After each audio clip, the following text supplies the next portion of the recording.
Hello everyone, I'm back with my next video on words of wisdom, and as you all must have understood, we have a very motivating and inspiring personality of a teacher, philosopher who was also a spiritual leader and is considered to be the founder of Buddhism. We are talking about the great Gautam Buddha. Gautama Buddha, popularly known as the Buddha, also known as Siddhartha Gautama or Siddhartha Gautama or Buddha Shakyamuni, lived in ancient India. He is regarded as the founder of the world religion of Buddhism and revered by most Buddhist schools as a savior, the enlightened one who rediscovered an ancient path to release clinging and craving and escape the cycle of birth and rebirth. The Buddha was born into an aristocratic family in the Shakya clan but eventually renounced lay life. According to the Buddhist tradition, Gautama was born in Lumbini, now in modern day Nepal, and raised in Kapilavastu, which may have been either in what is present day Tilorakot, Nepal, or Piprahwa, India. According to Buddhist tradition, he obtained his enlightenment in Bodh Gaya, gave his first sermon in Sarnath, and died later in Kushinagar. We can see nice pictures, Gautam Buddha playing in the first picture. Second picture is Gautam Buddha after enlightenment. People had started following him. They used to come and sit with him, take his suggestions. They went to Gautam Buddha with their problems. And in the picture below, we have the young Gautam Buddha, who was a small boy, and when he was learning archery, a swan was hit by his cousin. There's a story behind this, where Gautam Buddha picked up the swan, took out the sword, and even treated the swan very lovingly. The Buddha taught a middle way between sensual indulgence and the severe asceticism found in the Indian Sramana movement. He taught a training of the mind that included ethical training, self-restraint, and meditative practices such as jhana and mindfulness. The Buddha also critiqued the practices of Brahmin priests such as animal sacrifice and the caste system. India at the time of the Buddha was very spiritually open. Every major philosophical view was present in society, and people expected spirituality to influence their daily lives in positive ways. At this time of great potential, Siddhartha Gautama, the future Buddha, was born into a royal family in what is now Nepal, close to the border with India. Growing up, the Buddha was exceptionally intelligent and compassionate. Tall, strong, and handsome, the Buddha belonged to the warrior caste. It was predicted that he would become either a great king or a spiritual leader. Since his parents wanted a powerful ruler for their kingdom, they tried to prevent Siddhartha from seeing the unsatisfactory nature of the world. They surrounded him with every kind of pleasure. He was given 500 attractive ladies and every opportunity for sports and excitement. He completely mastered the important combat training, even winning his wife Yashodhara in an archery contest. Suddenly, at the age of 29, he was confronted with impermanence and suffering. On a rare outing from his luxurious palace, he saw someone desperately sick. The next day he saw a decrepit old man, and finally a dead person. He was very upset to realize that old age, sickness and death would come to everyone he loved. Siddhartha had no refuge to offer them. The next morning, the prince walked past a meditator who sat in deep absorption.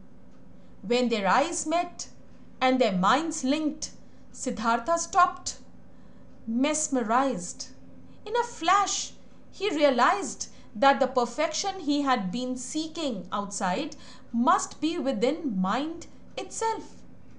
Meeting that man gave the future Buddha a first and enticing taste of mind, a true and lasting refuge which he knew he had to experience himself for the good of all. Here are the 4 pictures that really disturbed Gautam Buddha. The first is the picture of a sick man. The second one is a picture of an old man. The third on the top is the picture of a dead man that he witnessed while he was out of palace in his carriage. And the fourth was the meditator. Buddha's enlightenment. The Buddha decided he had to leave his royal responsibilities and his family in order to realize full enlightenment. He left the palace secretly and set off alone into the forest. Over the next 6 years, he met many talented meditation teachers and mastered their techniques. Always he found that they showed him mind's potential but not mind itself. Finally, at a place called Bodh Gaya, the future Buddha decided to remain in meditation until he knew mind's true nature and could benefit all beings.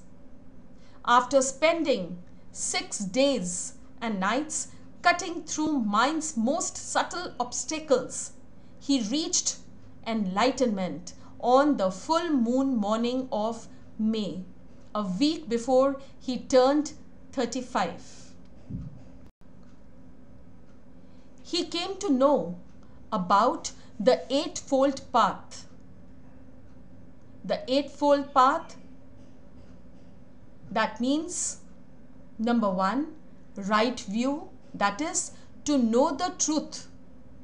Right intentions, that is free your mind out of all the evils, remove all the evils. Number 3, right speech. Say nothing that hurts others. Right action, that is work for the good of others. Number 5, right livelihood, respect life.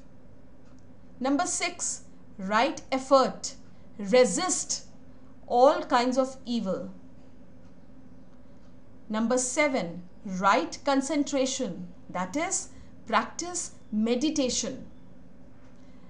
And the 8th one is right mindfulness, that is control your thoughts. If you are able to do that, then only you will be able to meditate. If you are able to meditate, there will be no space for evil, because then you will be able to control all kinds of evil. If you are able to do so, you will be able to respect life. And if you respect life and live nicely, you will work for the good of others. If you are living for the good of others, obviously you will never speak anything that will hurt them. And if you do so, you will free your mind of all the evils that were already there in your mind before. And this is the ultimate truth. At the moment of full realization, all ways of mixed feelings and stiff ideas dissolved, and Buddha experienced the all-encompassing here and now. All separation in time and space disappeared. Past, present, and future, near and far, melted into one radiant state of intuitive bliss. He became timeless, all-pervading awareness. Through every cell in his body, he knew and was everything. He became Buddha, the awakened one. Here we can see some pictures. When he attained enlightenment, he came back to Lumbini also, where he crossed his own palace.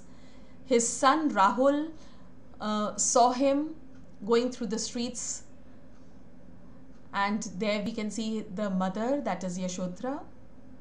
We can also see a lot of students sitting and listening to Gautam Buddha ji. Here at the bottom below, his son has come to meet his father, that is Gautam Buddha. After his enlightenment, Buddha travelled on foot throughout northern India. He taught constantly for 45 years. People of all castes and professions, from kings to courtesans, were drawn to him. He answered their questions, always pointing towards that which is ultimately real. Throughout his life, Buddha encouraged his students to question his teachings and confirm them through their own experience. This non-dogmatic attitude still characterizes Buddhism today. I can die happily. I have not kept a single teaching hidden in a closed hand.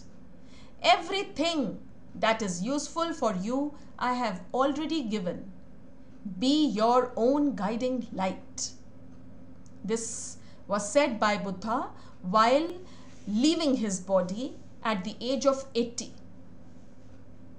He is said to have died in Kushinagar. We have a picture of Kushinagar also.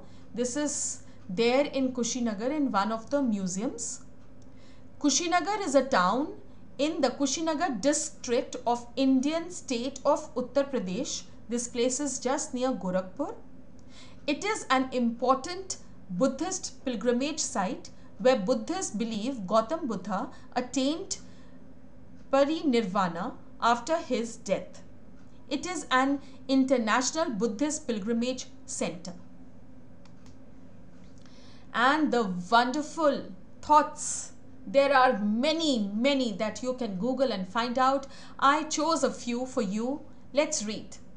We can never obtain peace in the outer world until we make peace with ourselves. That means peace should be within you. No one saves us but ourselves. No one can and no one may. We ourselves must walk the path. So be your own guiding light. Be your own mentor. Be your own leader, as I have always told you and guided you. Buddha used to say so. Practice mindfulness. Be in the present. The past is already gone. The future is not here yet. You have only one moment to live, and that is the present moment. Your purpose in life is to find your purpose and give your whole heart and soul to it, just the way he did during his lifetime. He knew that he had to mold people, tell them about the truth of life. He knew his purpose and he worked the whole life telling people about the truth of life, the reality of life. He teaches us the four noble truths, and he tried to explain each and every person about this. He said, life is suffering. That means suffering is universal. Everyone will experience some kind of pain. Number 2 is the source of suffering is desire, attachment. You have to make yourself free of all the desires, all the attachments. You can end suffering by ending desire. This is the third noble truth. And the fourth one is, way to end the desire is to follow the eightfold path that we just read in 1 or 2 slides before. Some more words of wisdom by Gautam Buddha ji. Let's read. If a drop of water falls in a lake, there is no identity. But if it falls on a leaf, it shines. So choose the best place where your ability shines. Our destiny is not created by the shoes we wear, but by the steps we take. So well said. Life is like a coin. Pleasure and pain are the two sides. Only one side is visible at a time. But remember, other side is waiting for its turn. So if your days are bad, don't get discouraged, because the next side is full of pleasure. Good days will definitely come when the coin turns. True strength is smiling when you want to cry, laughing to hide the pain, and going on no matter what. So never get discouraged. Keep strength, keep smiling, and keep going on. I hope you like this video of mine. Today is Buddha Purnima, the day he attained enlightenment. So that is why I thought we should definitely discuss and talk about Gautam Buddha ji. There are many stories where Gautam Buddha ji has corrected us, inspired us, motivated us, explained us the reality of life. Go through all those stories too if you can find them. I will definitely bring many stories where Gautam Buddha ji is guiding us. I'll do so in my SS, that is the Sunday Story session. God bless you. I hope you like this video. Please, please, please like the video and press the bell icon and the subscribe button if you have still not done so. Do take good care of yourself. We'll meet next Wednesday with another motivating and inspiring personality. Till then, goodbye. Take care. Bye-bye.